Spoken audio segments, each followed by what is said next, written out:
오늘 여러분과 공부할 내용은 한의학 상담입니다. 특히 이번 공부는 한의학 상담을 임상에서 어떻게 활용할 것인가를 주제로 여러분과 함께 할 것입니다. 아시다시피 한의학 상담은 한의사가 임상 현장에서 어떻게 상담할 거냐를 기준으로 해서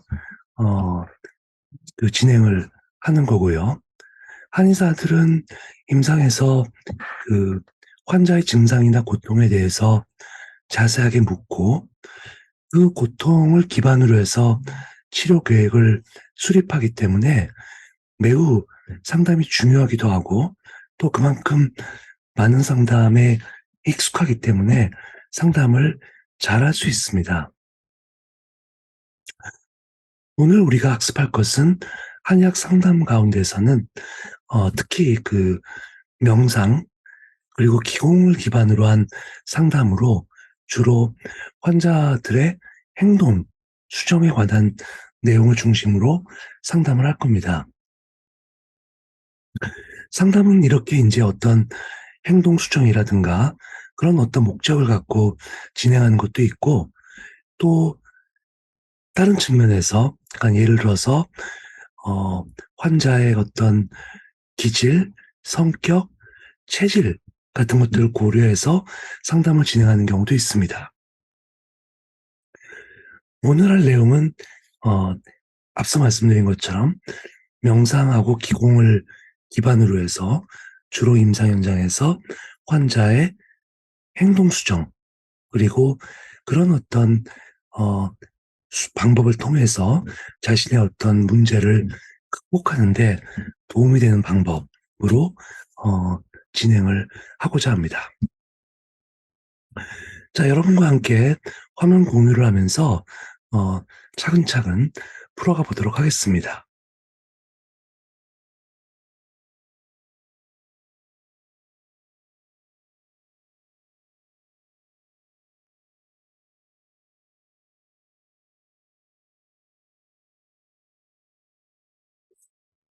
예.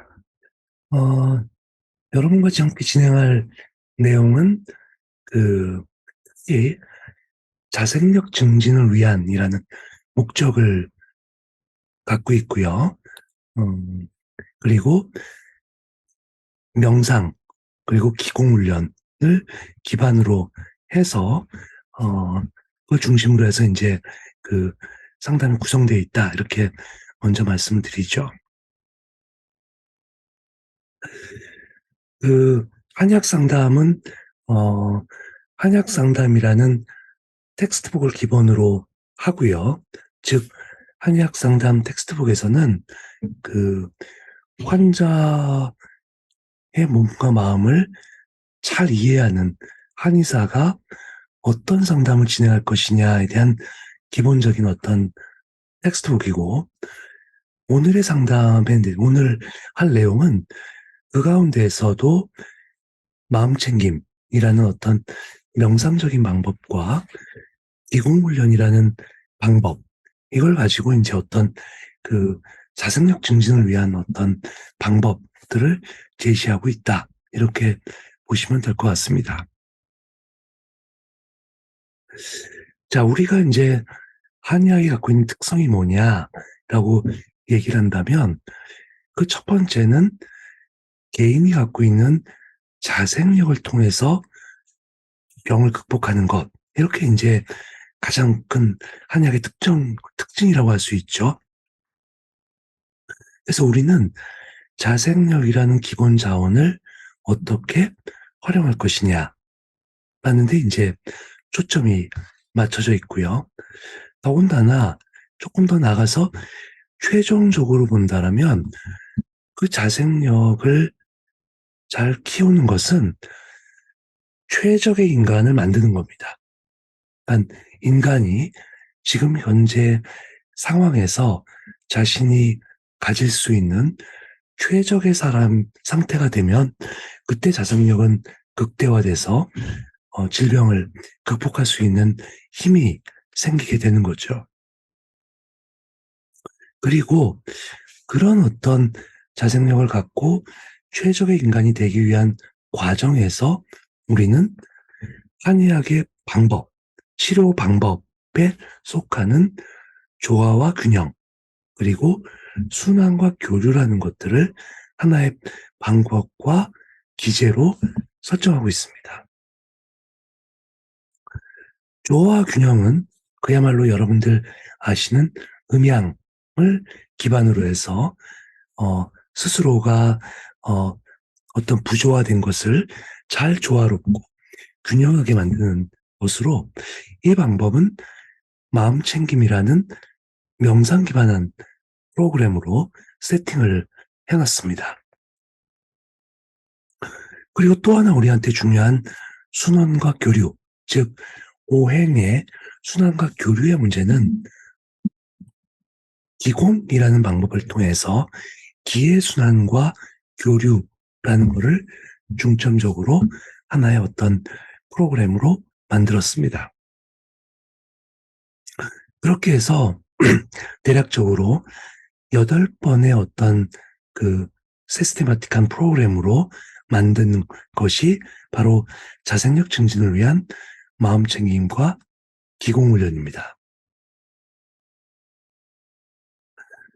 자, 내용을 조금 더 보게 되면 이렇게 이제 8가지의 어떤 단계로 나눠져 있습니다. 각 단계는 우리가 하고자 하는 프로그램을 이해한 것부터 시작해서 호흡, 이완, 마음챙김이라는 명상 기반 훈련이 있고요. 그 다음에 감기, 축기, 행리라는 기공 기반한 프로그램이 있습니다. 그리고 궁극적으로는 그런 프로그램을 다 마치고 나면 최적의 인간이 되는 거죠.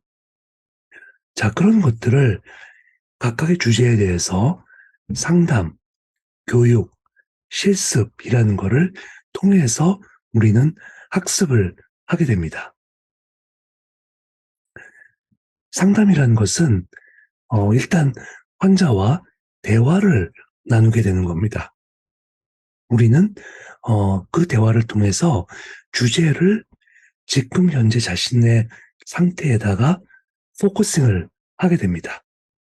그래서 지금 환자가 가지고 있는 문제를 도출해 내게 되고, 그 도출을 할 때 과연 한의학에서는 이러한 방법으로 어떤 수정과 교정을 하고자 한다라는 것을 이해시키는 과정이 상담의 과정입니다. 그 다음에 우리는 각각의 프로그램에 대한 교육을 시키게 됩니다. 왜 그러한 교육이, 그러한 방법이 건강에 유익한가? 왜 그러한 방법이 질병 극복에 도움이 되는가라는 것들을 교육하게 되고, 또 각각의 교육된 내용을 갖고 실습을 진행하게 됩니다. 즉, 자신이 그거를 실현함으로써 체득하게 만드는 과정이죠. 자, 이렇게 보통 나눠지게 되는데, 사실은 각 그 회기의 프로그램은 순서를 지켜서 하는 것이 가장 이상적이긴 합니다. 이해로부터 명상, 기공, 최적의 단계로 나가는 것, 그 순서를 밟아가는 게 가장 바람직하긴 합니다만, 때로는 환자의 상황에 따라 그 어떤 하나의 방법을 집중적으로 설명하기도 합니다.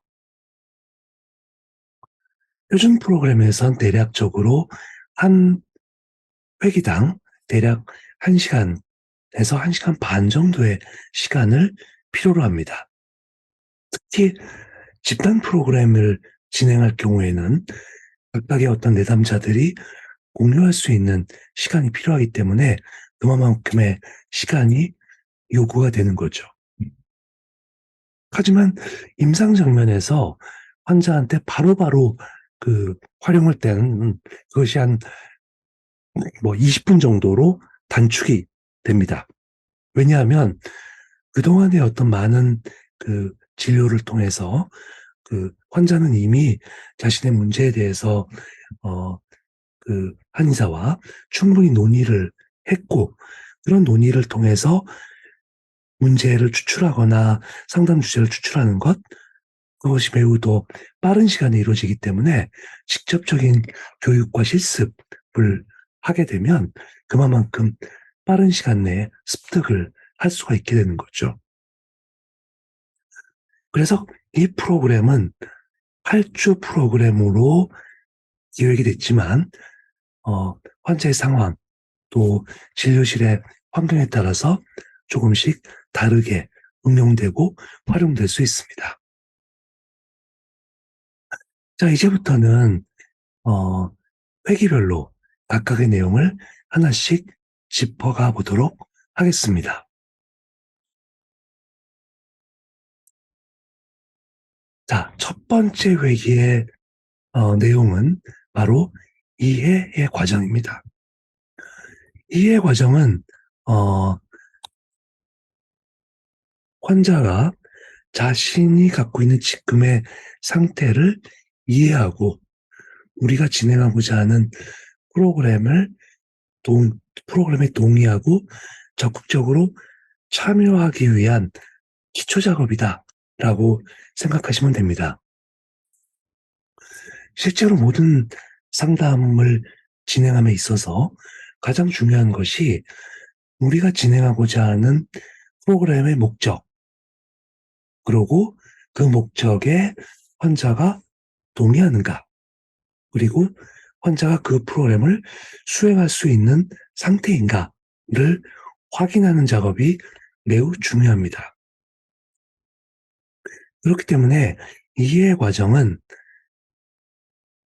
환자로 하여금 자신의 상태에 대한 얘기를 충분히 듣고 그 다음에 우리가 어떤 프로그램을 진행할 것인지에 대해서 이해를 하고 그 다음에 실제로 그 프로그램을 수행해 봤더니 나한테 반응이 된다라는 것을 확인하고 또 다음번에 방문할 때까지의 어떤 숙제, 과제를 제시해서 다음번 상담에 기초 자료가 될 수 있음을 의미하기도 합니다. 자, 여러분 한번 요 환자를 읽어보시죠. 70대 남성 환자고요. 2, 3년 전 아내와 사별해서 여러 병원을 다녔습니다. 병원에 검사를 받았더니 별다른 이상이 없어요. 그래서 일상적인 대증 치료로 약을 먹었지만 효과적이지 않았습니다. 그래서 병원에는 정신과를 가보다라는 어떤 권고를 받고 병원에 가봤지만 역시 큰 효능을 볼 수가 없었죠. 그래서 이런 어떤 병명을 갖고 이런 어떤 고통을 갖고 있는 사람을 의학적으로 설명되지 않은 증상들이라는 MUPS로 설명하기도 합니다. 대표적인 게 두통, 소화불량, 이런 것들이 가장 흔하겠죠. 여러 검사를 해봤지만 이상 소견이 발견되지 않았고요. 정신과에서 딱히 우울증, 불안장애, 인지장애로도 설명이 되지 않았습니다. 그래서 이런 환자 경우에는 일반적으로 스트레스가 많아서 생겼습니다. 라든가 그건 과로 때문이에요. 라는 설명을 가장 많이 듣겠죠. 지금 제가 여러분한테 설명하는 이 내용은 실제로 임상 현장에서 많이 만나게 되는 환자의 유형입니다. 그래서 첫 번째 우리는 그 환자, 특히 여러 병원을 전전해 보았지만 딱히 어떤 솔루션을 얻지 못하는 사람한테는 우리가 지금 진행하고자 하는 프로그램이 어떤 거고 그 프로그램의 성격이 무엇인지를 이해시키는 게 가장 중요하겠죠. 그래서 우리는 첫 번째로 해야 될 것이 뭐냐 하면 고통에 대해서 이해하고 공감하기입니다.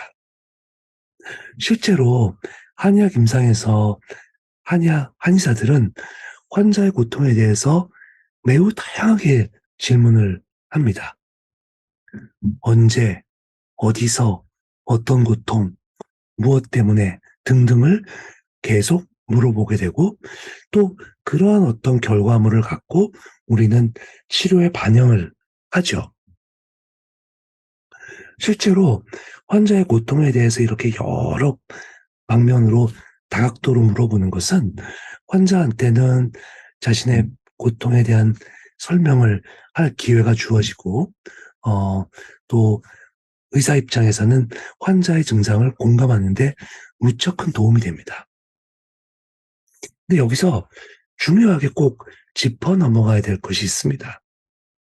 언제, 어떤 상황에서 어떤 식의 고통이 있었냐라는 거를 묻는 거에 그치지 않고 어떤 상황에는 그나마 일시적으로 완화가 되는가라는 거를 물어야 됩니다.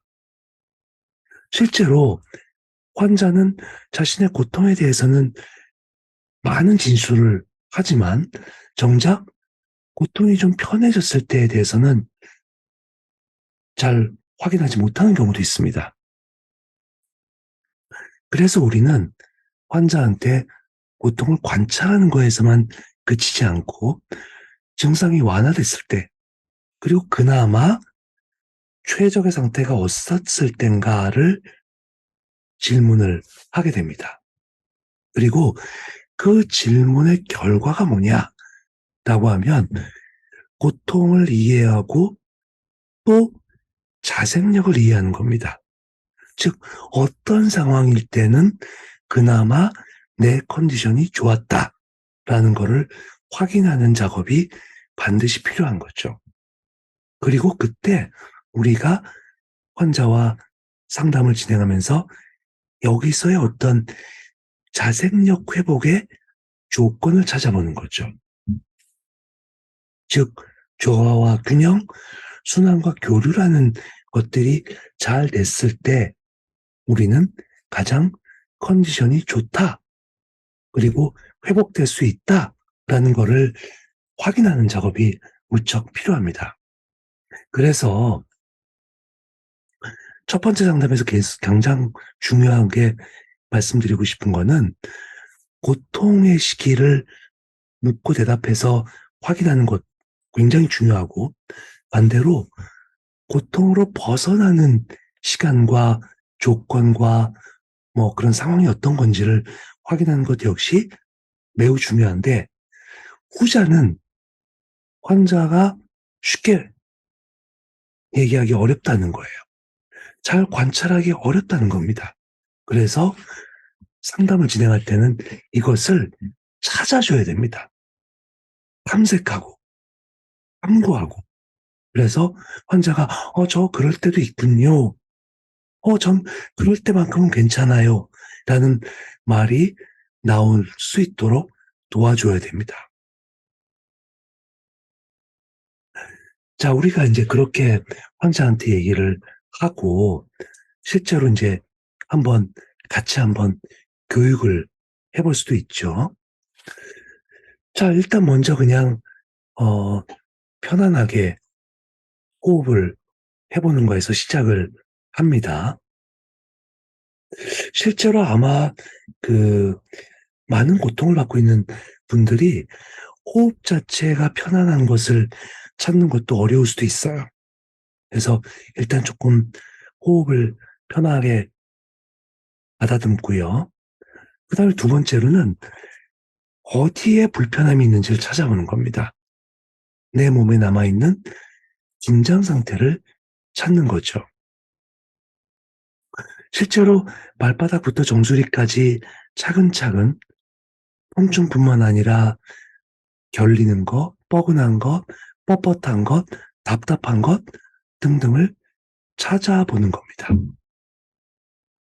그리고 그런 상태를 쭉 관찰하면서 그 상태가 계속 고정돼 있지 않다는 것 역시도 한번 찾아볼 필요가 있어요. 그래서 때로는 뭐 통증이나 불편함이 사라지는 상태를 상상해 보기도 하지만 한번 심호흡을 해보는 겁니다. 즉, 숨을 깊이 들여 마신 다음에 길게 내쉬는 겁니다. 아주 깊게 들여 마시고 길게 내쉬는 겁니다. 자, 이렇게 해서 몇 차례 심호흡을 반복하면 매우 놀랄 만한 현상이 벌어져요.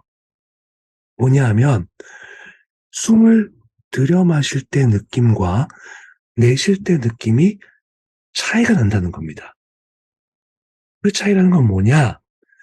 들여 마실 때는 사람을 긴장시키고 내쉴 때는 사람을 이완시키게 됩니다. 그거는 교감신경과 부교감신경의 각각의 작용이에요. 그렇게 해서 뭔가 교감신경, 부교감신경의 밸런싱을 맞춰가게 되면 가지고 있던 통증에 변화가 생깁니다. 즉, 머리가 심하게 아팠던 사람은 숨을 내쉴 때 통증이 조금 더 완화되는 것을 확인할 수가 있습니다. 자, 이와 같은 방법으로 실제적으로 불과 한 5분, 10분 만의 시간 동안에 환자한테 이런 훈련을 하면서 내가 지금 갖고 있는 고통은 지속되고 규정화돼 있고 고정화돼 있는 게 아니라 변하고 또 완화될 수 있고 심지어 사라질 수도 있는 고통이구나라는 걸 확인시켜가는 작업을 하게 됩니다. 자, 우리가 1회기가 추구하는 목표는 최적의 상태를 만들어서 자생력을 회복하는 것이 한의학 상담입니다. 라는 거를 확인시켜주는 과정입니다. 그래서 심호흡을 통하거나 자신의 몸 상태를 차근차근 관찰하는 것을 통해서 자신의 고통과 증상에 변화가 있고 특히 심호흡을 통해서 교감신경, 부교감신경의 밸런싱을 도모하게 되면 증상이 완화되거나 사라지는 것도 경험할 수 있다는 것을 확인하게 된다는 거죠. 여기서 중요한 말씀을 하나 더 드리도록 하겠습니다. 바로 사람이 갖고 있는 이런 항상성은 정서와 기억이라는 것과 매우 관계가 된다는 거예요. 특히 정서와 기억은 우리 뇌에서 림빅 시스템, 변연계에서 관여를 하게 되는데 무슨 얘기냐면 사람은 자신이 건강했을 때 기억, 그리고 건강했을 때 기분을 잘 활용하게 되면 이것 자체가 자신을 최적의 상태로 만들므로써 증상의 개선에 도움이 된다는 겁니다. 자, 그렇다면 첫 번째 얘기를 끝마치고 어떤 숙제, 어떤 과제를 내면 좋을까요? 앞서 말씀드린 것처럼 환자는 자신이 최적의 컨디션을 만들어 본 경험이 없어요. 아니, 경험이 있는데 기억을 못 합니다. 그렇기 때문에 다음 주에 방문할 때까지는 언제, 어떤 환경에서, 혹은 누구와 같이 있을 때, 무엇을 할 때 자기 컨디션이 좋았냐를 찾아보는 것. 그리고 찾아보는 것에 그치지 않고 의도적으로 그런 조건을 만들어 보는 것을 숙제와 과제로 내게 됩니다. 이것이 1회기의 마지막이 되는 거죠.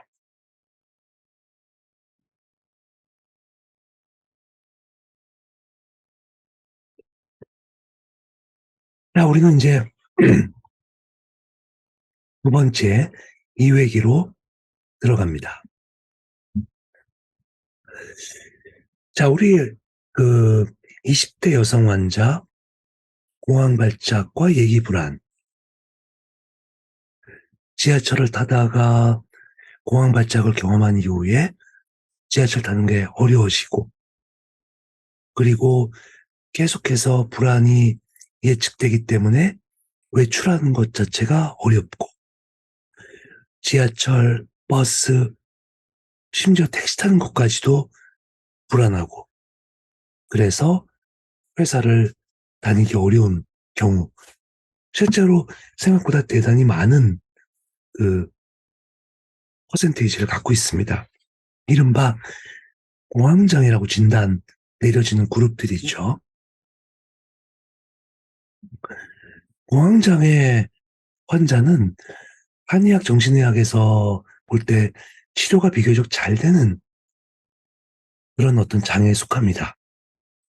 왜냐하면 자신의 증상조차도 매우 뚜렷하고, 또 실제로 이제 그냥 뭐 불안이 상상되는 것뿐만 아니라 심장이 두근거리거나 숨이 잘 안 쉬어지거나 답답하거나 이런 어떤 신체적인 증상을 동반하게 되죠. 근데 우리가 침이나 한약을 통해서 신체 증상을 명확하게 해결을 해주면 불안 자체도 줄어들 수가 있어요.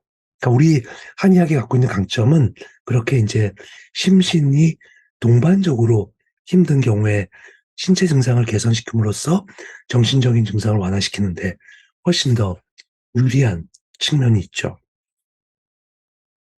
자, 어쨌든 간에 이런 공황의 문제를 갖고 있는 환자한테 가장 많이 활용되는 방법이 바로 호흡입니다. 실제로 호흡이라는 것은 어, 모든 명상법 또는 기공법에서 가장 많이 활용하는 방법이죠. 우리가 어, 소위 말해서 그 명상 처음 시작하면 호흡부터 시작하고, 또 기술연을 처음 가도 호흡법부터 가리키게 됩니다. 왜 그럴까라고 보면은 바로 균형이라는 인간이 가져야 될 건강 조건을 호흡이 굉장히 그 명확하게 효과성을 발휘할 수 있기 때문에 그렇습니다. 자, 우리가 보통 앞서 얘기한 것처럼 지난번 1회기 때 자신의 고통에 대해서 호흡을 했더니 조금 줄어들었다. 호흡을 해서 특히 긴 호흡을 내쉬면서 내 몸 상태가 기원되니까 조금 몸이 편해졌다라는 거를 경험했다면, 그것이 바로 이제 호흡을 통한 자기조절 능력이 세지게 된 거를, 강해진 거를 확인한 거죠. 그래서 일단 그런 경험들을 환자와 공유하는 것이 상담을 하게 되는 겁니다. 그리고 이제 직접적으로 그런 어떤 호흡을 통해서 균형과 조화를 만들어내는 작업을 본격적으로 하게 되는 거죠. 그래서 호흡을 관찰하고 호흡을 편하게 하고 하는 작업들을 통해서 이런 그 자신의 마음을 조절하는 것, 특히 뭐 불안, 공황을 해결하는 것으로 어, 넘어가게 되는 거죠. 그래서 이제 호흡 관찰 명상을 이제 수행하게 됩니다. 그리고는 이제 마지막 과제에서는 그런 어떤 호흡법을 반복적으로 수행함으로써 자신의 원래 리듬을 찾아가는 연습을 하게 되는 거죠.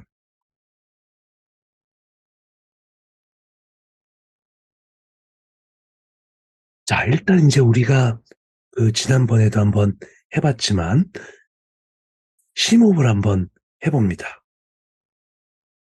그리고 내쉬는 숨과 함께 내 몸에 남아있는 긴장을 풀어주면서 내 몸이 편안해지는 것을 경험해 봅니다.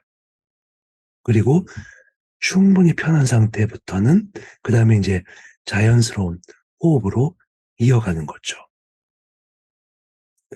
자, 그다음에는 호흡을 계속 똑같은 리듬으로 이어가기 위해서 호흡 관찰을 하는 겁니다. 가장 제일 많이 관찰하는 것은 들숨 날숨을 할 때 코끝에서 느껴지는 감각을 관찰하는 거죠. 예를 들어서 숨을 들여 마실 때는 신선한 공기와 조금은 건조한 느낌의 공기가 코로 들어옵니다. 공기가 밖으로 나갈 때는 조금 탁한 공기와 촉촉한 공기가 밖으로 나갑니다. 우리는 호흡을 하면서 들어오는 공기와 나가는 공기의 느낌을 관찰하십시오. 이런 어떤 방법을 할 수도 있고요. 또 이렇게 관찰할 수 있죠. 아마 그런 감각이 좀 둔한 사람이라면 숨을 들여 마시면서 아랫배가 불러오르고 숨을 내쉬면서 아랫배가 들어가는 것을 관찰합니다. 숨을 들여 마시면서 아랫배가 불러오고 내쉬면서 아랫배가 들어갑니다. 자, 이와 같은 방법은 자신의 아랫배에다가 아랫배를 호흡의 관찰 대상으로 삼는 겁니다. 즉, 들숨에서는 아랫배가 불러오르고 날숨에서는 아랫배가 들어간다. 그래서 호흡보다는 들숨, 날숨, 아랫배의 오름과 내림을 지속적으로 관찰을 하는 거죠. 자, 이와 같이 어떤 특정 부위를 계속 관찰함으로써 자신의 호흡 상태를 계속 균형과 조화로 이어가는 겁니다. 자, 이것은 명상의 가장 기본이 돼요. 뭐냐 하면, 자, 지금부터 내 몸과 마음을 편하게 하기 위해서 호흡 관찰을 합니다. 자신의 호흡에 집중을 해봅니다. 들어 마시고, 내쉬고, 들여 마시고, 내쉬고. 이제는 이 상태를 계속 지속해서 이어갑니다. 그래서 자신의 호흡의 들숨 때 느낌과 날숨 때 느낌. 들숨할 때 아랫배가 불러오르고 날숨할 때 아랫배가 들어가는 것을 관찰합니다. 이와 같은 방법으로 환자랑 같이 하죠. 만약 환자분이 그것조차도 어려워하면 우리 기술연 방법에서 많이 쓰는 수식관의 방법을 쓰기도 합니다. 즉, 숨을 들여 마시고 내쉴 때 열, 들여 마시고 내쉬면서 아홉,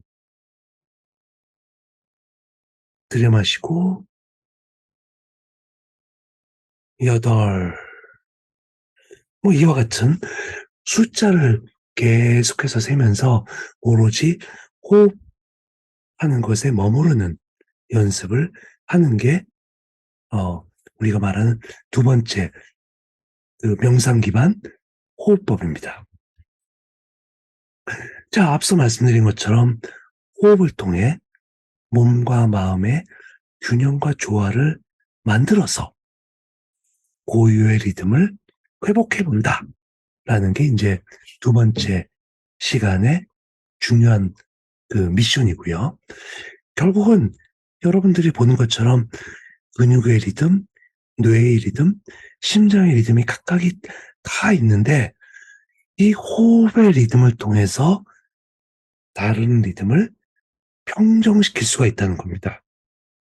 즉, 어, 근육의 긴장도 호흡의 리듬을 지속적으로 하게 되면 안정이 되고 머리가 막 복잡해서 예민해진 뇌의 리듬도 호흡을 통해서 안정을 시킬 수 있고 가슴 두근두근거리는 심장의 리듬도 호흡을 통해서 안정을 시킬 수 있고 그렇게 이제 하는 거고요. 앞서의 방법을 숙제와 과제로 제시해 주면서 환자가 그것을 수행하게 만들어 주면 두 번째 회기가 끝나게 됩니다. 그러면 세 번째 회기로 넘어갑니다.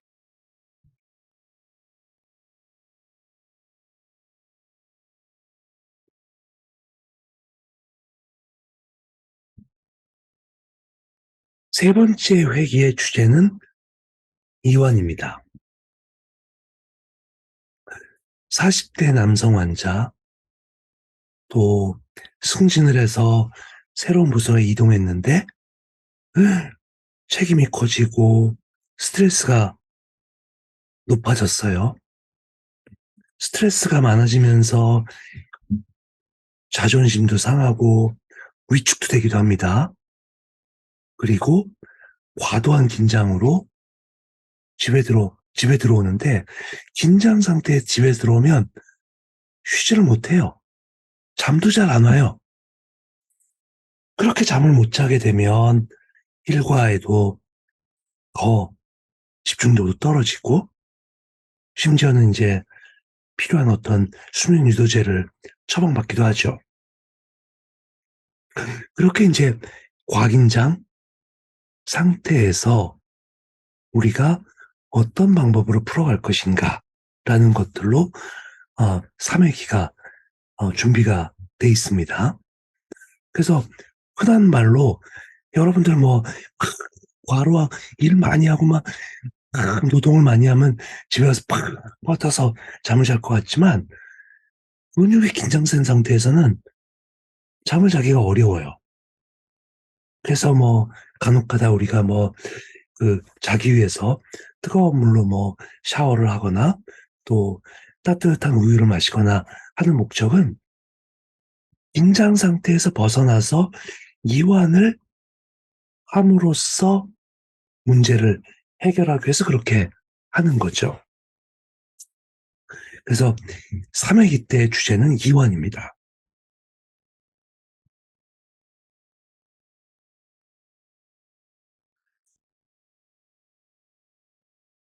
자, 이완의 상태는 뭐냐? 이렇게 보시면 돼요. 지금 내 몸이 긴장되어 있을 때 어떻게 이완시킬까? 심지어는 앞서 계속 말씀드린 것처럼 환자한테 확인을 시켜볼 필요가 있어요. 어떨 때 이완이 됩니까? 어떨 때 편합니까? 그래서 이제 그 이완 방법을 환자가 찾게끔 환자의 경험을 끌어낼 수도 있겠고, 만약 이제 그것이 쉽지 않다라면 이완법 훈련을 시키게 되겠죠. 자, 역시 이완도 긴장이라는 것과 더불어서 균형과 조화의 문제가 되어 있어요. 우리가 무조건 이완을 해서 완전히 뭐 몸이 흐물흐물하다고 해서 건강하지도 않죠. 집중할 땐 집중하고 또 집중한 만큼 이완을 해줘야 회복이 된다는 겁니다. 그래서 이런 어떤 그래프를 그리자면 긴장한 만큼 그만큼 밑으로 이완을 해줘야 자신의 어떤 몸 상태가 회복이 되는 거죠.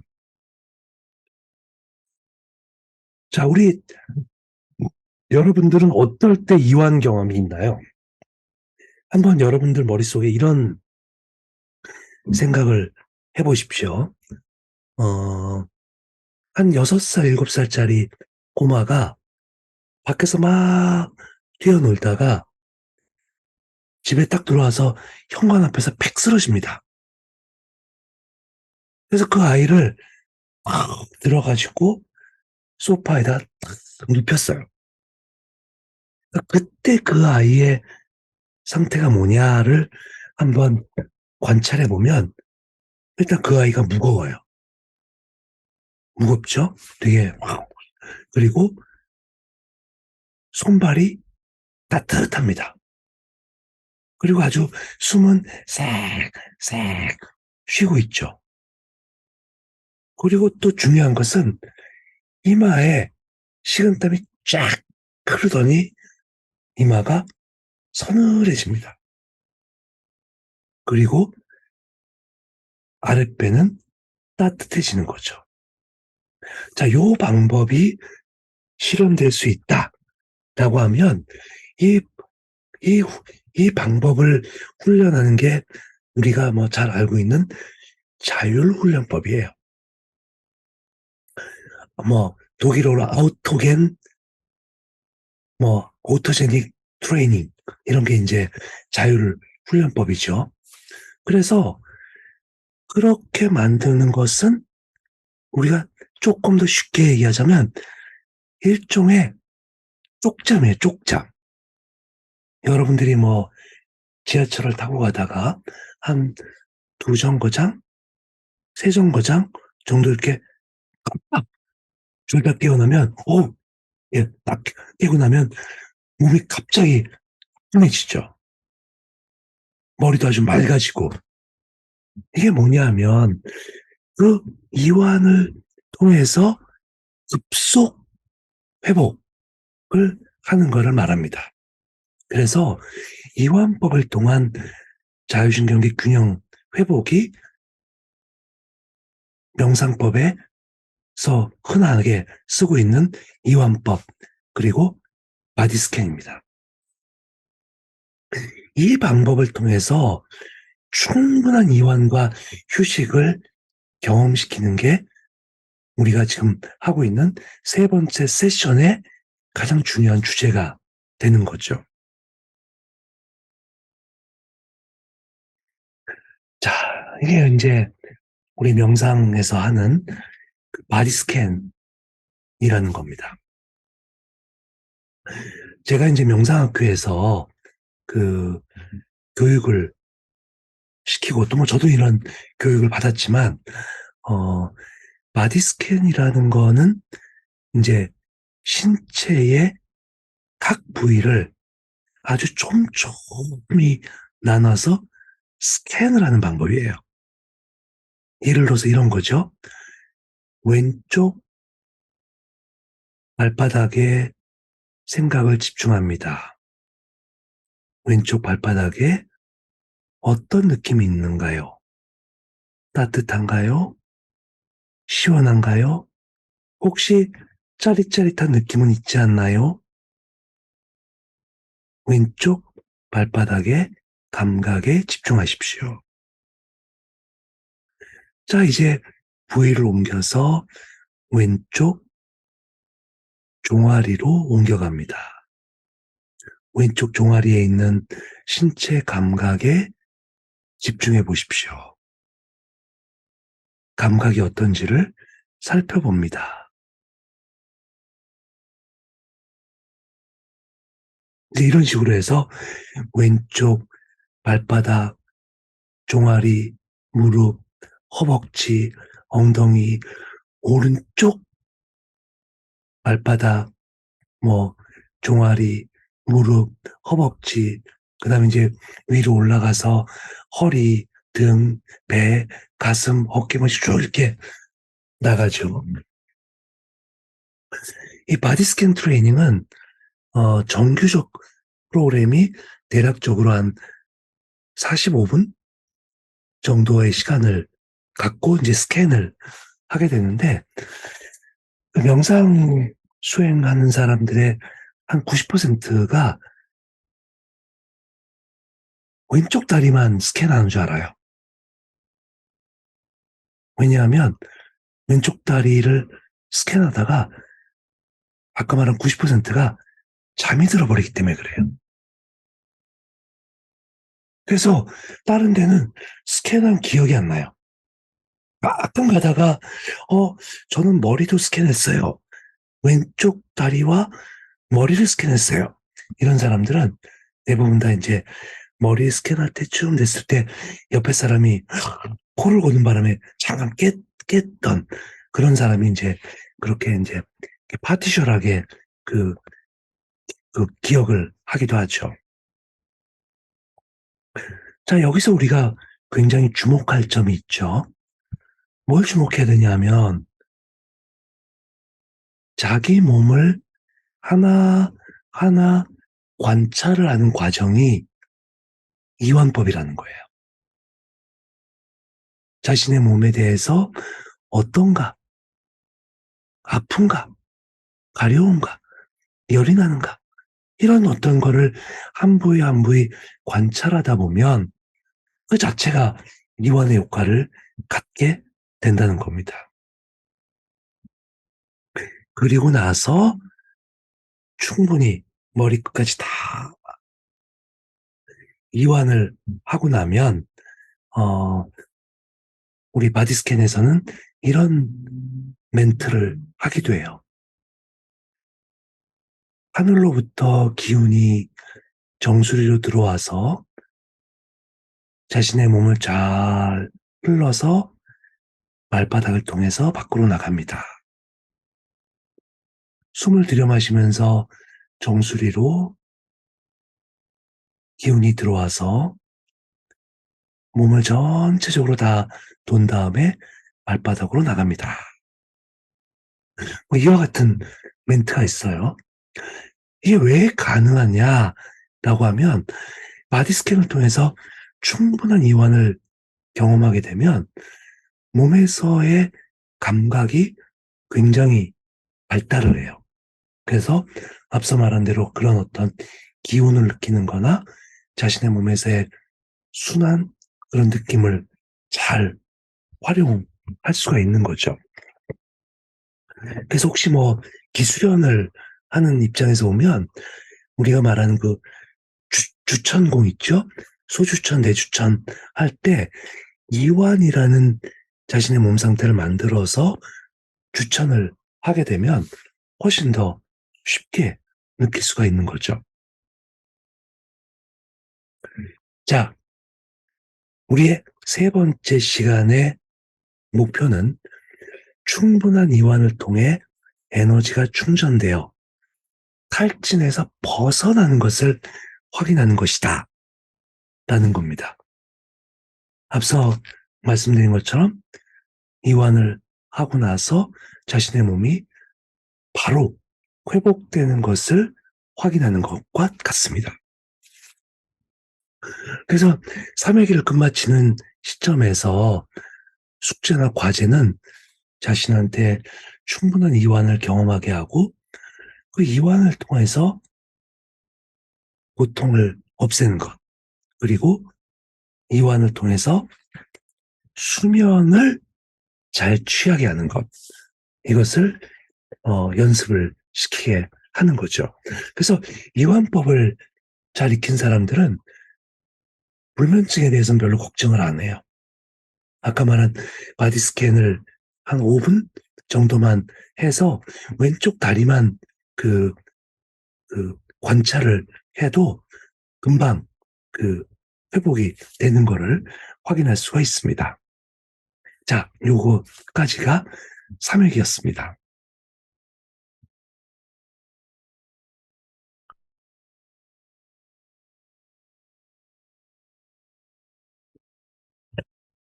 이제 네 번째 시간입니다. 처음에 소개한 것처럼 네 번째 시간은 이제 명상 기반 마지막 그 프로그램이고요. 여기에 이제 마음 챙김이라는 팩터를 넣었어요.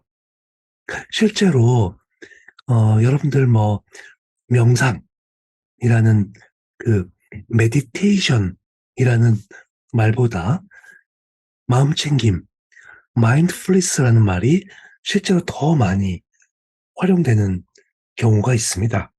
그래서 예를 들어서 어 마인드풀리스 베이스드 뭐 이런 마음챙김 기반 땡땡땡 프로그램 뭐 이런 것들이 인제 많이 활성화돼 있죠. 그래서 마음챙김이란 개념이 매우 중요한 개념이 됩니다. 자, 이거는 여러분들이 아마 그 이렇게 보시면 될 것 같아요. '명상을 수행한다.'라고 하면 명상 수행은 경지가 끝이 없을 수 있어요. '내가 과연 명상을 얼만큼 할 수 있지? 명상은 어디가 경지에 이른 거지?' 이렇게 그 끝이 없는 얘기가 될 수 있죠. 근데 '마음챙김하다.'라는 어떤 명상의 요소 가운데 하나인 마음챙김을 명상의 어떤 대체어로 활용하게 되면 마음챙김은 자기가 할 수가 있는 거죠. 마음챙김이라는 게 뭐냐? 지금 이 순간 의도적으로 여기에 머물러서 온전하게 있는 것. 뭐 그런 것들이 인제 마음챙김이니깐요. 그래서 아마 지금 이 강의를 듣고 있는 사람이 이 강의에 푹 빠져 있다라고 하면 당신은 이 강의에 마음챙김하고 있습니다. 라고 이렇게 말할 수 있는 거죠. 내가 지금 이 순간 온전히 머물러 있음을 말하는 겁니다. 그래서 명상의 중요한 요소예요. 지금 이 순간 의도적으로 온전히 머물러 있을 수 있는 거죠. 자, 30대 여성 환자는 아무런 흥미나 재미를 느끼지 못하고 있어요. 그래서 뭐 일도 하지 않고 집안에 머물러 있는 경우가 많죠. 그래서 정신과를 가니깐 우울증 처방을 받았어요. 그래서 항우울제를 복용하면서 회사 생활을 좀 했었죠. 근데 인제 계속 시간이 지나면서 좋아지는 것이 한계가 있고 또 점점 더 이렇게 그 집중하기가 어려운 거예요. 자기가 어떤 상태에. 그래서 또 갑작스럽게 우울증에 빠지기도 하는 거죠. 여러분한테 아주 간단하게 우울증을 진단하는 방법을 좀 소개하자면 예를 들어서 이런 게 있죠. "먹고 싶은 게 있느냐? 맛있게 먹느냐?" 요 두 가지 질문입니다. 먹고 싶은 게 있고 맛있게 먹을 수 있다라면 대부분 우울증이 아니에요. 근데 둘 중에 하나 혹은 둘 다 문제가 된다면 우울증이라고 볼 수 있어요. 왜냐하면 인간이 갖고 있는 가장 원초적 본능에 속하는 식욕 자체가 없어진다. 그리고 인간이 갖고 있는 가장 원초적 감각, 맛이라는 게 없다라고 한다라면 그거는 우울증으로 설명할 수가 있는 거죠. 실제로 이 마음챙김 기술이 정신과에서 가장 많이 쓰이는 분야 중에 하나가 우울증의 재발을 방지하는 데 많이 활용이 돼요. 그러니까 뭐냐 하면 어 마음챙김의 기술을 잘 익힌 사람들은 내가 지금 이 순간 어떤 행위를 할 때 거기에 머무를 수 있는 기술을 배우게 되는 거예요. 예를 들어서 맛집에 가서 맛있게 먹는 것. 지금 수업을 들으면서 수업에 집중해서 수업에 머무를 수 있는 것, 뭐, 사람을 만나서 친하게 지내는 것, 자기가 하는 일을 열심히 수행할 수 있는 것, 그런 게 다 이제 마음 챙김의 팩터가 되는 거죠. 그래서 이번 시간에서는 이 마음 챙김에 대한 연습을 시키게 됩니다. 자, 우리가, 음, 여러분들 이제 뭐, 흔한 말로 이제 멍 때린다 라고 해서 그냥 편하게 있어 봅시다. 근데 아무 생각하지 마세요 라고 해도 자신의 마음은 어떤 생각, 어떤 감정으로 흘러가게 돼 있어요. 사람의 생각과 감정이 이리저리 흘러가는 게 인간의 거의 본성에 가깝습니다. 그것 자체가 디폴트 값이에요. 그때 이제 중요한 건 뭐냐면 내가 이런 생각을 하고 있구나. 내가 이런 감정이 들고 있구나라는 것을 확인하고 다시 지금으로 돌아오는 거죠. 아마 지금 열심히 그 공부하고 있는 입장에서도 가끔 머릿속에 아씨 오늘 저녁은 뭐 먹지? 이거 끝나고 나면 뭐 하지? 라는 생각이 퍼뜩 들 겁니다. 그때 내가 아 이런 생각을 했구나라는 걸 알아차리고 다시 지금 수업에 집중하는 것. 이게 이제 마음 챙김이라는 거죠. 그래서 생각이라는 건 이렇게 여기저기 흘러가는 게 인간의 본성이니까 내가 이 생각을 마음, 현재의 마음을 둘 수 있게 하자라는 거고 그런 훈련을 하는 게 이제 마음 챙김 훈련입니다. 자, 이제 어떤 거냐면 이런 거예요. 앞서 우리가 호흡 연습을 할 때 내가 아랫배가 올랐다 내렸다 하는 것을 계속해서 관찰하겠다라고 하는 겁니다. 그래서 내가 자, 지금부터 우리는 5분 동안 호흡 명상을 합시다. 여러분들 호흡에 집중해서 들숨과 날숨에 집중하십시오. 그런데 불과 30초 만에 호흡은 온데간데 없이 다른 생각을 한다는 거예요. 저녁 뭐 먹지? 오늘 저녁 때 뭐 하지? 뭐 이런 식으로. 그러면 그때 다시 배를 관찰합시다.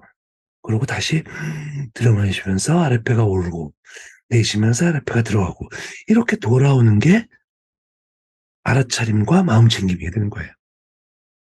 근데 여기에 되게 중요한 단어가 있습니다. 수용과 머무르기예요. 그러니까 뭐냐 하면 내가 다른 생각을 하는 거를 하지 마세요. 죄책감을 갖지 마세요. 뭐냐 하면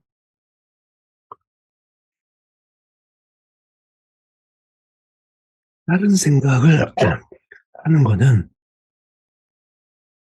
인간이 갖고 있는 본성이라는 겁니다. 그래서 아, 내가 잠시 다른 생각을 했구나 라고 여유 있게 받아들이고 다시 들어와서 호흡에 머무르기를 연습을 하는 겁니다.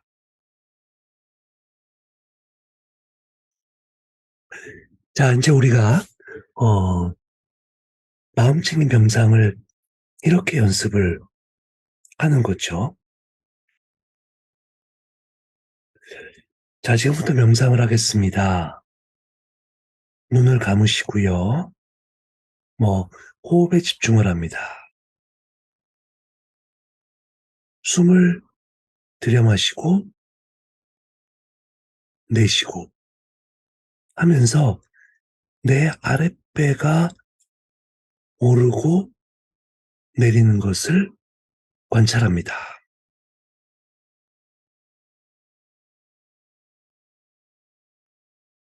자, 그러다가도 가끔씩 옆에 사람 소리가 들리기도 하고 차 소리가 들리기도 해요. 그러면 내 주의가 사람 소리, 차 소리로 잠깐 갑니다. 그러면 '아, 내가 지금 차 소리를 들었구나.' 그리고 그 소리를 잠깐 그냥 듣고 있어도 돼요. 그러고 내가 의도적으로 '아, 그래, 나는 그래도 호흡 마음챙김 훈련을 하니깐 다시 호흡으로 돌아오겠다.'라고 하면 다시 인제 호흡으로 돌아오는 연습을 하는 거죠. 자, 그런 게 인제 어떤 감각이나 생각이나 감정이나 그런 것들이 들게 되더라도 그 상태를 알아차림하고 다시 내가 원래 의도한 마음챙김으로 돌아오는 연습을 반복하게 하는 것이 마음챙김 명상이 되는 겁니다. 그래서 가장 많이 인제 그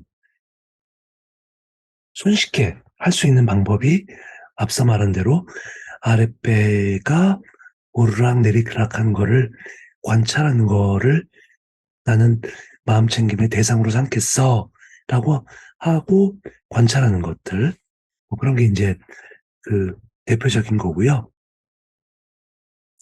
그게 아주 익숙해지게 되면 뭐 어떤 생각이나 어떤 감정을 그냥 그 생각과 감정을 관찰하는 걸로도 시간을 보낼 수도 있습니다.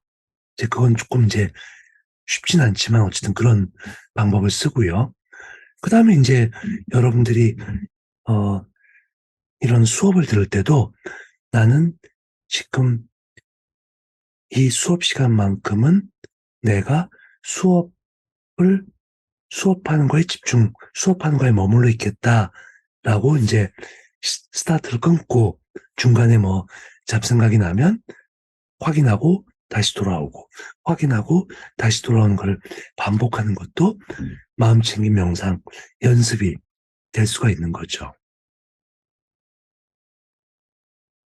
그래서 바로 뭐냐 하면 마음챙김은 과거에 대한 후회 혹은 미래에 대한 걱정에 빠지지 않고 지금 이 순간 온전한 자신과 만나는 능력을 인제 기르는 게 마음챙김 능력을 기르는 거죠. 여기 그 한자 표현대로 지금 이 순간 내 마음을 두는 것, 이게 념인데 바로 그런 념을 자기가 유지하는 것, 이게 인제 마음챙김 기술이라는 거죠. 그래서 그 환자분한테 인제 숙제를 낼 때도 그런 숙제를 낼 수도 있어요. 예를 들어서 허겁지겁 음식을 먹는 사람한테 "먹을 때 좀 먹는 거에 머물러 보십시오. 먹는 시간에 집중해 보십시오." 뭐 이런 훈련 같은 것도 마음챙김 연습이 될 수가 있겠죠. 그리고 뭐 하여튼 그런 어떤 방법들로 숙제를 내서 진행을 할 수도 있습니다. 자, 요까지가 인제 그 소위 말하는 명상 기반한 어떤 그 훈련이고요. 그다음에 인제 다섯 번째부터는 어 기공 기반한 훈련을 진행을 할 겁니다.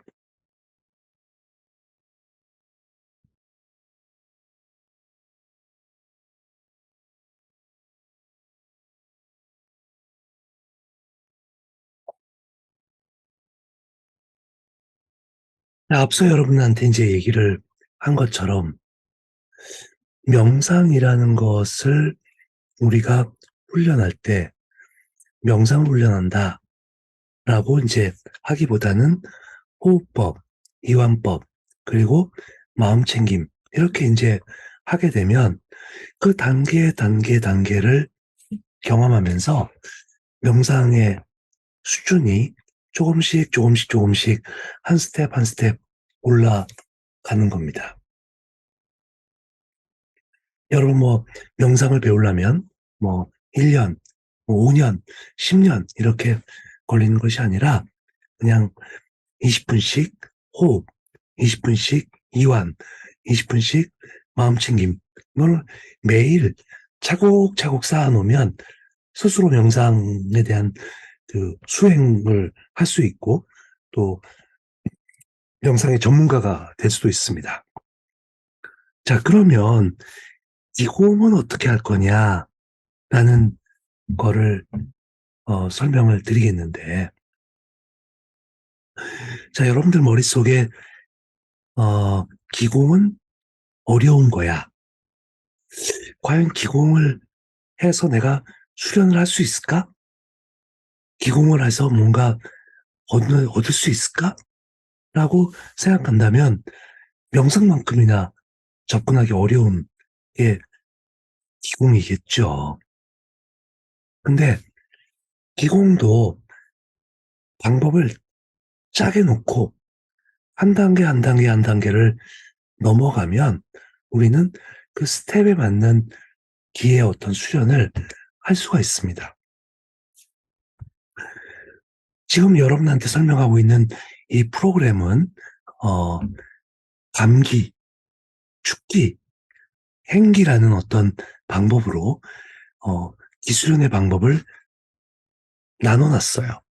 그리고 각각의 방법을 수행함으로써 여러분들이 기공의 어떤 수련을 충분히 할 수 있도록 도와주게 만들어졌습니다. 또 이것은 여러분들이 그냥 여러분만 수행하는 것이 아니라 환자한테도 충분히 가르쳐 주고 따라할 수 있게, 그리고 그것을 수행함으로써 얻을 수 있는 효능도 어 직접 확인할 수 있는 그런 방법이다라고 보시면 됩니다. 자, 30대 남성 환자는 감정 표현에 어려움을 겪고 있어요. 즐거운 상황에서도 기쁘지도 않고 심지어 우울, 분노, 불안할 때도 별로 감정이 느껴지지 않아요.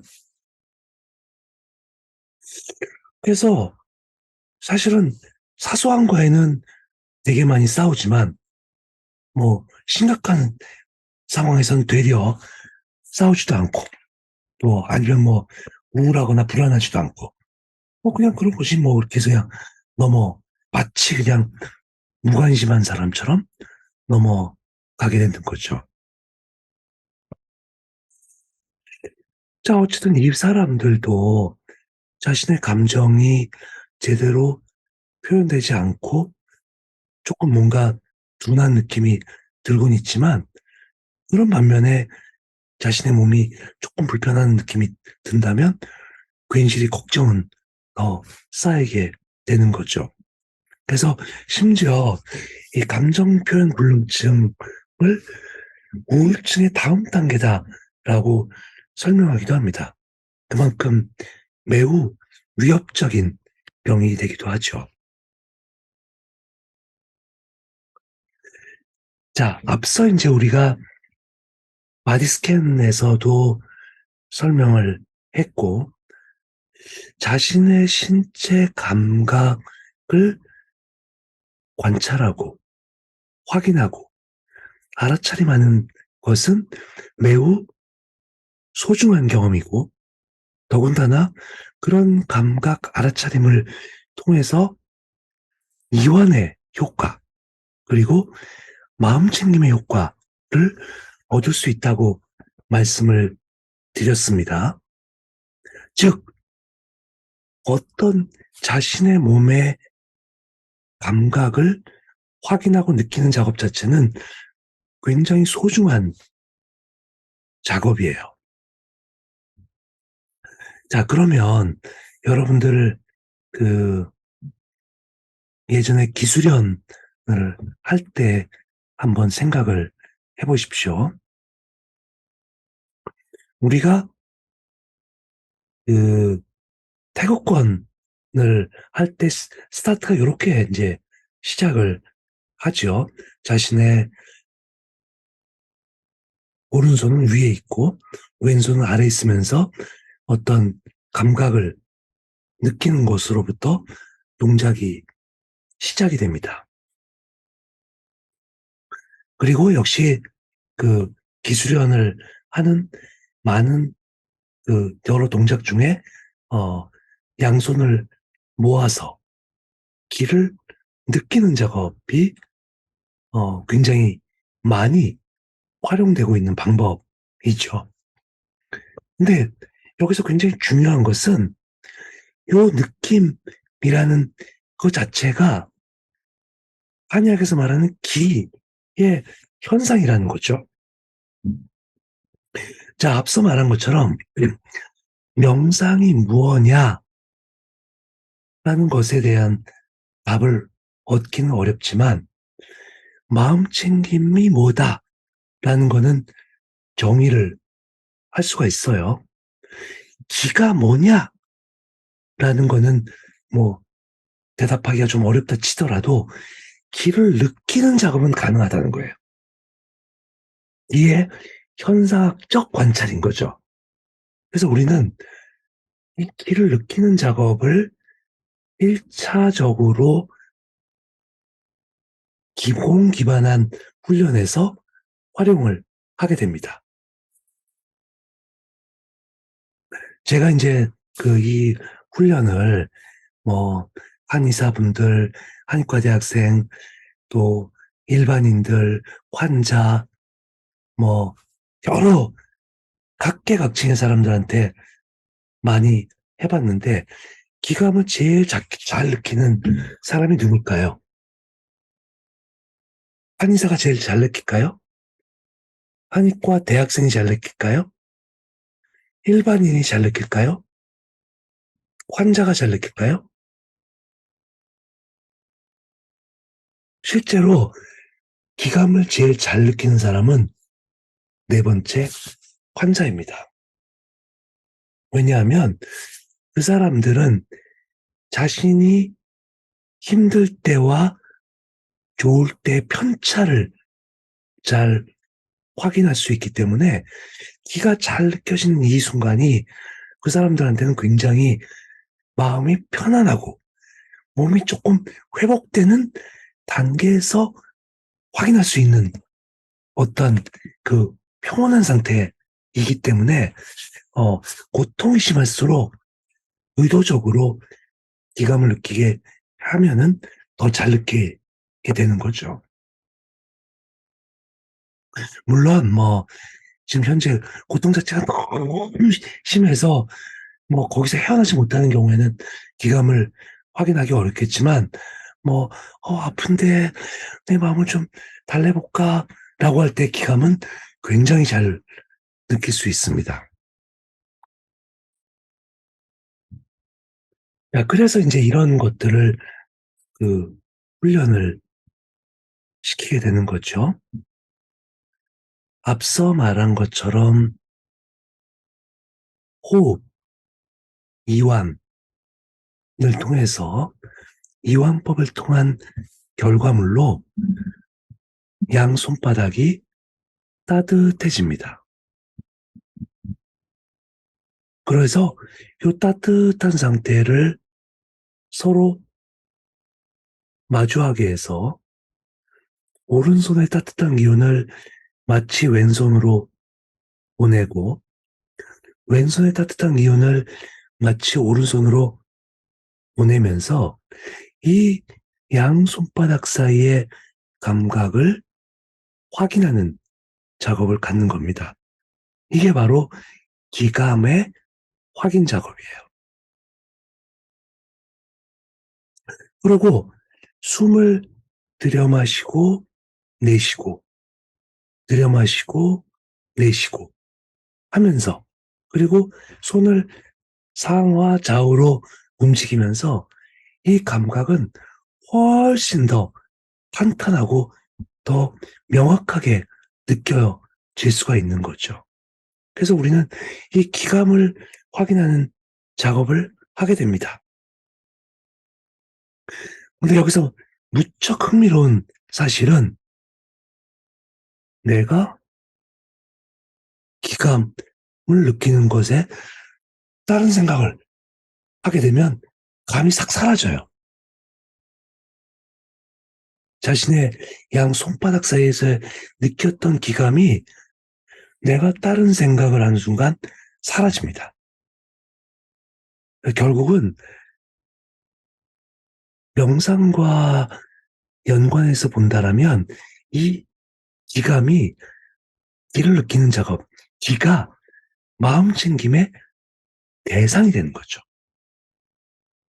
아, 내가 마음을 편안하게 하고 안정하게 하고 이완된 상태에서는 잘 느껴지는 이 감각, 요게 마음 챙김의 대상이 된다는 겁니다.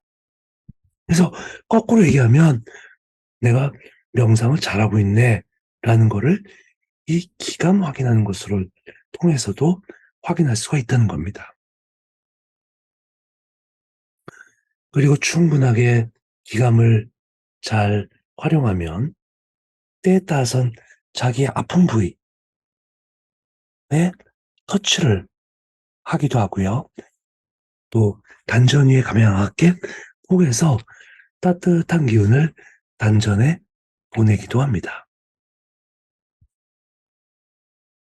자, 앞서 말씀드린 것처럼 마음 챙김을 해야 느껴집니다. 마음 챙김으로 확인한 온전한 자신을 몸과 마음을 연결하는 길을 통해 느껴보는 작업을 우리는 하게 되는 겁니다. 자, 여러분들, 이 뇌의 분석에 따르면 이 손이 감각 기능이 가장 발달된 부위예요. 그러니까 여러분이 손바닥, 손가락 이런 걸 통해서 기를 느끼는 것이 가장 잘 느껴집니다. 아주 작은 면적에 불과하지만 전체 뇌 감각의 4분의 1 정도를 담당할 만큼 막강한 파워를 갖고 있는 감각 기능이에요. 그래서 기감을 잘 느낄 수가 있다는 겁니다. 자, 오해기는 감기였어요. 제가 다시 한번 말씀을 드리지만 환자분들이 심지어 여러분들보다 더 잘 느낄 수도 있다. 그래서 이 감기를 통한 훈련도 매우 효과적으로 활용할 수 있다라는 거를 어, 말씀을 드리고, 그다음에 이제 6번째 시간으로 넘어갑니다.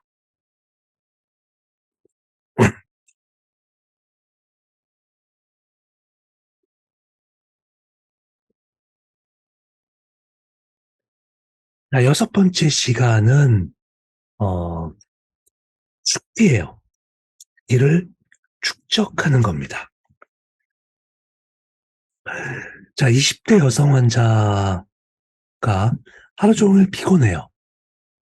뭐 주말에 집에서 쉬어도, 꼼짝하지 않고 쉬어도 회복이 안 돼요. 뭐 월, 화, 수만 돼도 탑진됩니다. 집중도 안 되고 일에 마무리도 없고 식욕도 없고 잠도 못 자고 무기력하고 피로하고, 뭐 한의원에 많이 오는 환자죠. 그야말로 이제 뭐 보약을 주면 딱 될 거다라고 생각할 수 있는 그런 환자이죠. 그때 우리는 어, 기를 축적하는 기술을 가르쳐 주게 되는 겁니다. 에너지의 고갈에 대해서 우리가 길을 한번 확인하는 작업을 했지만 이 길을 그냥 확인하는 거에만 그칠 것이 아니라 축적하는 걸로 우리는 삼아야 된다라는 거가 이번 그 육회기의 가장 중요한 얘기죠. 자, 자연으로부터 기를 축적하는 방법은 뭐 우리가 늘 배웠듯이 천기와 지기를 몸에 받아들이는 거죠. 그래서 호흡을 통해서 받아들이는 것과 음식을 통해서 받아들이는 것 두 가지로 구별이 되는 거고요. 전통적으로 기수련에서는 호흡을 통해서 죽기를 합니다. 그게 뭐냐면 단전호흡이고 또 먹기를 통해서 이제 한약, 뭐 음식물 통해서 이제 그 죽기를 할 수도 있는데 저는 먹기 명상을 통한 죽기를 여러분한테 한번 설명을 드리도록 하겠습니다. 그렇게 해서 기운을 축적하는 것이 우리가 하는 6번째 시간의 목표인 거죠. 앞서 말씀드린 것처럼 단전호흡과 먹기 명상을 통해서 수행을 하게 됩니다. 자, 단전호흡에 대해서는 오늘은 그냥 짧게 넘어가도록 할게요. 하지만 명확하게 우리가 한번 생각해 볼 것은 앞서 그 신체 감각개혁이라는 말씀을 드렸고 감기를 통해서 따뜻한 기운을 확인을 했다는 겁니다. 그리고 그 따뜻한 기운을 확인한 상태로 자신의 아랫배 위에 올려놨습니다. 그리고 호흡을 하면서 양 손바닥에서 느꼈던 따뜻한 기운을 단전을 통해 몸에다가 집어넣습니다. 이 자체가 단전 부위의 감각, 즉 따뜻한 감각을 확인하는 작업, 그리고 실제로 따뜻한 기운을 집어넣는 작업까지도 수행을 하게 되는 거죠. 즉, 뭐 호흡을 계속 지속을 하면서 내가 느꼈던 이 감각, 따뜻한 기운을 단전에 축적하는 훈련을 지속하는 것 자체가 단전호흡을 익히는 방법이 되는 거죠. 그래서 일상에서 가장 단전호흡을 수행할 때 많이 하는 방법 중에 하나가 해가 뜰 때 일출을 보면서 이렇게 단전호흡을 많이 해요. 그건 뭐냐면 그 기운, 그 느낌, 그리고 그 따뜻한 느낌을 그대로 내 단전에 축적하는 것을 목표로 하기 때문에 그렇습니다. 그래서 그렇게 단전호흡을 수행을 하고요. 먹기 명상에 대한 얘기가 있긴 한데 여기서 먹기 명상의 자세한 내용은 여러 가지가 있지만 크게 두 가지만 일단 생각을 합시다. 먹기 명상은 첫 번째는 먹는 행위를 하면서 느낄 수 있는 감각을 모두 다 활용하자. 가 먹기 명상의 첫 번째 원칙입니다. 그래서 그냥 먹지 말고 먹는 게 있으면 보고 냄새도 맡고 혀에도 입술에도 살짝 대보고 씹어도 보고 혀로도 맛을 보고 꿀꺽 삼키고 심지어 그런 소리도 듣고 하는 모든 감각을 다 동원해서 오로지 먹는 행위에 머물러 있는 것이 먹기 명상의 첫 번째 요소이고요. 두 번째 요소는 축기 요소입니다. 자, 한번 이렇게 먹기를 해보는 겁니다. 자, 눈앞에 있는 과일이 나한테 올 때까지의 과정을 떠올려 봅니다. 이 과일은 한여름에 뜨거운 햇볕을 받았습니다. 그리고 그 과일은 땅에서부터의 영양분을 다 흡수해서 이곳에 모았습니다. 하늘의 기운과 땅의 기운이 모아져서 이런 탐스러운 과일이 됐습니다. 이 과일은 농부가 땀 한 땀 한 땀 흘리면서 따서 먼 길을 지나서 지금 내 앞에 와 있습니다. 이 과일에는 하늘의 기운과 땅의 기운, 그리고 사람의 기운이 다 합쳐진 그런 과일입니다. 우리는 이 과일을 먹으면서 하늘의 기운과 땅의 기운과 인간의 도움을 함께 먹는 겁니다. 이 먹는 것을 저 밑에 있는 위장을 지나서 거기서부터 분해돼서 내 몸 곳곳에 퍼져가는 에너지를 확인해 봅니다. 자, 이와 같은 요소가 두 번째 요소인데, 흔한 말로 이미지 러닝을 통해서 그 자신의 에너지를 습득하는 그런 과정을 먹기 명상을 통해서 확인하게 되는 것이고, 이것이 바로 이제 축기가 추구하는 가치이기도 합니다. 자, 그래서 우리는 환경의 변화에 흔들리지 말고 마치 오뚜기처럼 반전의 길을 축적해 놓는 것. 이것이 우리가 자생력을 기르기 위해서 또 생기를 모아가는 방법이다 라는 것을 말씀드릴 수가 있습니다. 그것이 바로 축기의 훈련이고요. 환자한테는 아까 말한 대로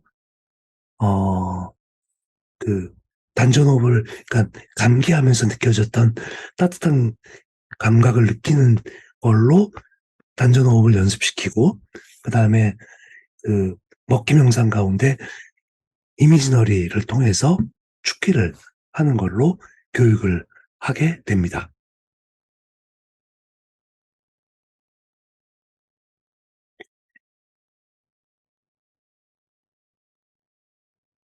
자, 이제 일곱 번째 시간입니다. 일곱 번째 시간은 이를 어떻게 순환시킬 것인가가 주제가 됩니다.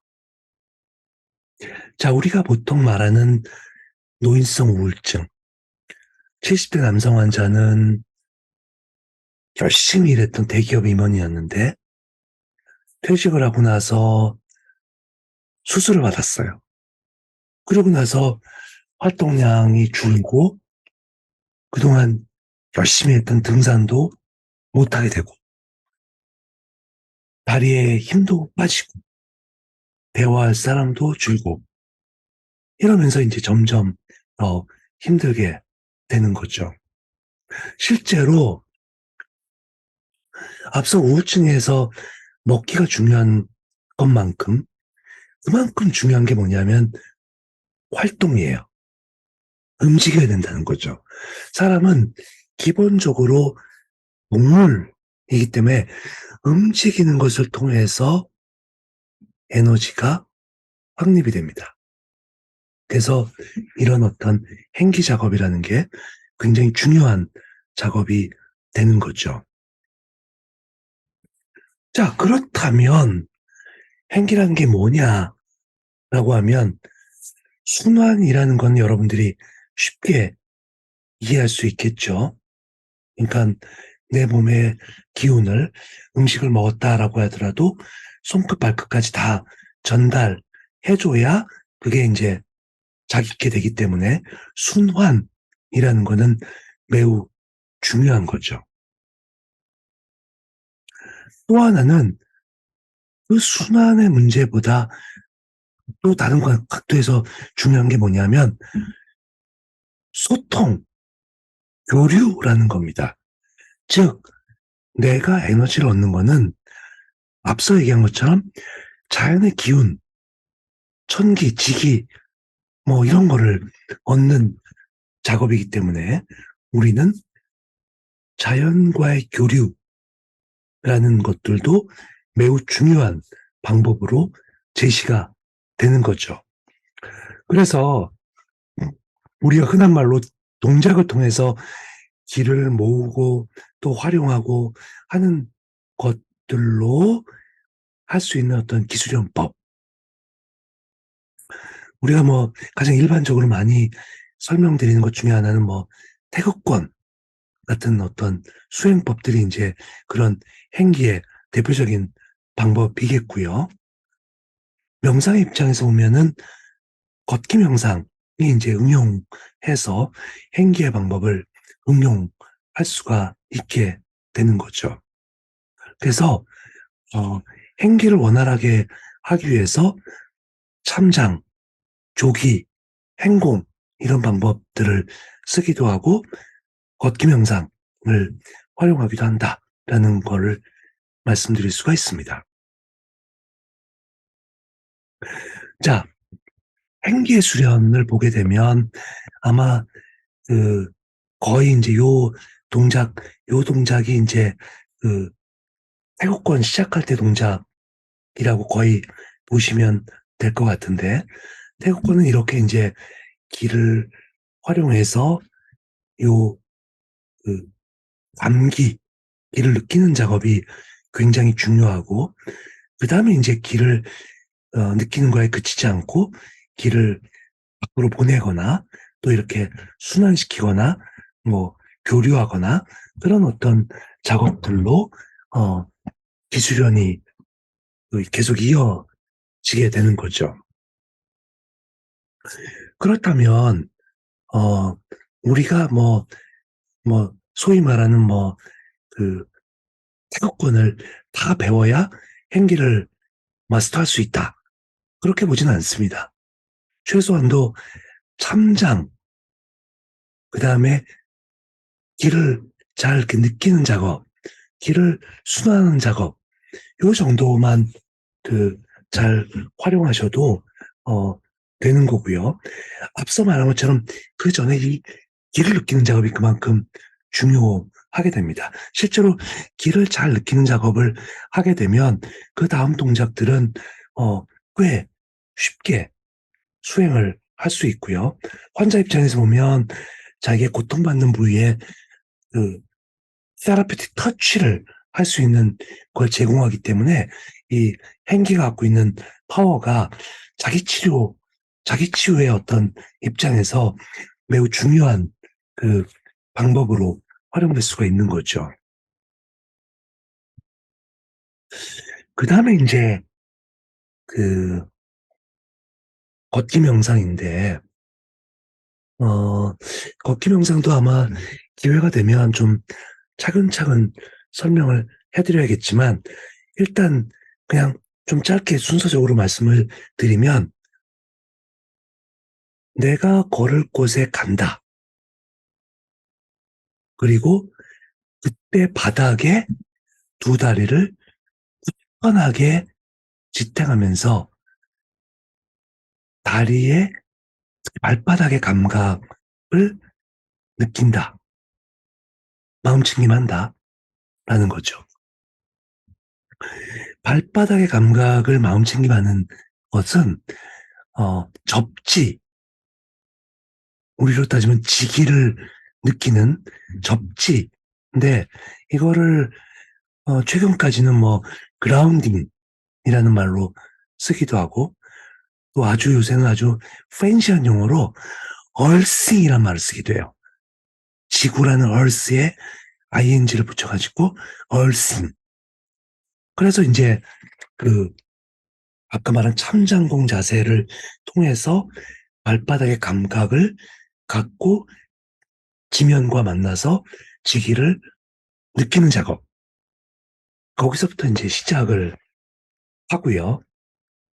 어,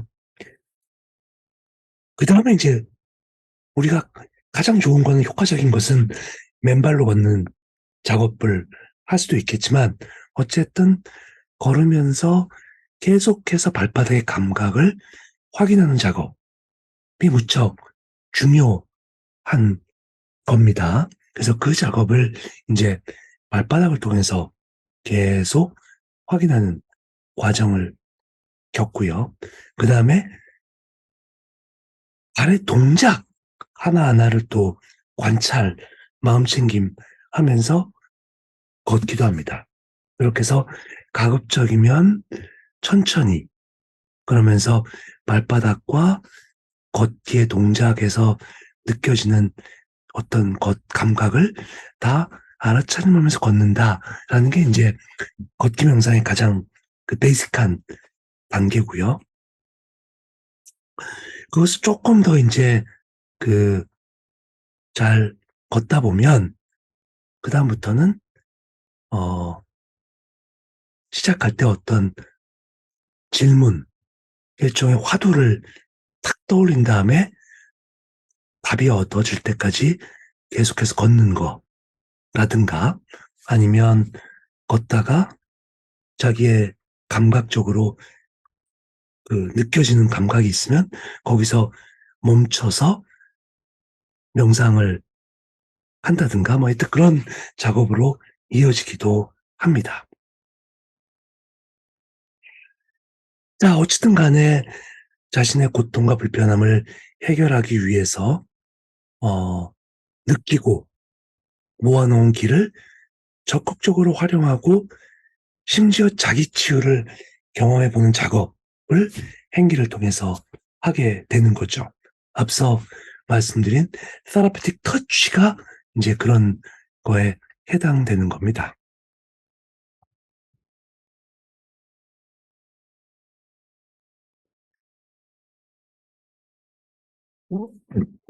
이제 우리는 어느덧 마지막 8번째 회기로 들어왔습니다.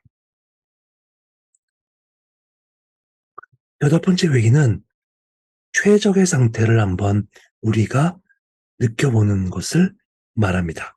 확인하는 겁니다. 그리고 자기가 만들어가는 겁니다. 60대 여성 환자가 오랜 스트레스 후에 화병이 걸렸죠. 그러면 그 화병 환자는 뭐 가슴 답답하고 열나고 그런 상태가 되죠. 그래서 어떤 현상이 벌어지냐면 상반신은 열이 치받고 하반신은 차지는 현상이 벌어집니다. 한의학에서 말하는 어떤 그 한열 분리 현상이 벌어져서 열은 계속 올라가고 찬기는 계속 내려가서 분리, 불균형이 유발되는 문제가 되겠죠. 자, 우리는 어쨌든 간에 이런 어떤 균형과 조화, 또 순환과 교류를 통해서 최적의 상태를 만드는 연습을 그동안 쭉 해왔습니다. 그래서 해봤더니 몸 상태가 어떻게 되느냐라는 목적은 뭐냐? 우리는 최적의 상태를 만드는 거다라는 겁니다. 그러면 최적의 상태는 뭐냐라는 라고 보면 한의학에서는 신체적으로는 두한종렬, 정신적으로는 허심압도의 상태를 만드는 거죠. 그래서 그런 상태를 만들어서 지금까지 배웠던 기공과 명상을 계속해서 자기 일상에서 활용하는 것이 자신의 최적의 상태를 유지하는 방법으로 활용이 되는 겁니다. 자, 이거 보십시오. 우리가 이제 아까 말한 대로 찬 기운이 그러니까 뜨거운 기운이 위에 있고 찬 기운이 밑에 있으면 한열 분리가 돼서 몸이 계속 안 좋아지죠. 하지만 두한종렬의 상태가 되게 되면 상반신 쪽은 서늘해지고 하반신은 따뜻해지기 때문에 결국 순환이 일어나고 균형과 조화, 수승화강이 자연스럽게 이루어짐으로써 최적의 상태가 되는 거죠. 우리가 명상 기반한 균형과 조화, 기공 기반한 순환과 교류를 하게 되면 이 옵티멀 스테이트를 만들게 되는 겁니다.